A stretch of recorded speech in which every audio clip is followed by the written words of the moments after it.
We see this a lot in first responders, firefighters, paramedics, where there's not enough engagement in their industry to help them satisfy this problem that's consistent with them, that they don't realize that they're changing until they've changed. And now you have to go back and reprogram all of that. Sure. And so what are you seeing really hyper successful sales managers and sales VPs implement as policies or procedures in their business to be able to battle that as a proactive rather than a reactive step? Yeah, I think really what it comes down to is the data, right? The data always unveils the truth, and I think when we first connected, I spoke a little bit on this, where when I'm looking at analytics as a manager, as a leader, I don't even really want to know who the people are that I'm reviewing, right? I like to black it out and say, instead of John, Mary, Joseph, I just want it to be agent A, agent B, agent C. And having the proper KPIs and metrics in place, you can see very clearly what's happening. How many calls did they make? How many were successful? How many were unsuccessful, right? Did they work their entire shift, or did they spend 2 hours doing something else, right? So by analyzing the data, it really gives you the true picture.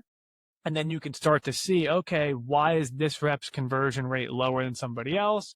Then you have a glance into maybe their phone calls. What are they saying? And you can really start to divulge. I think really very quickly, a lot of the times it's very quick to see what's going on once you have the proper metrics.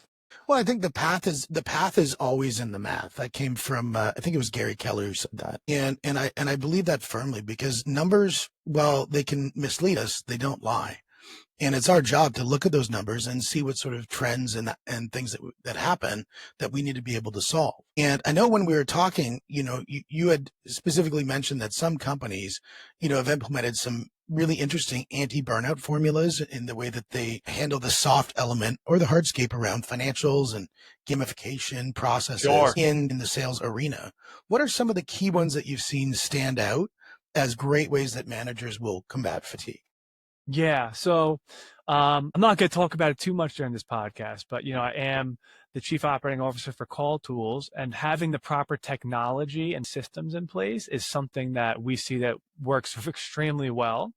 I ran some metrics, looking at, outbound dialers. And again, these are very generic, it really depends on a lot of factors such as data quality and agent experience and those types of things.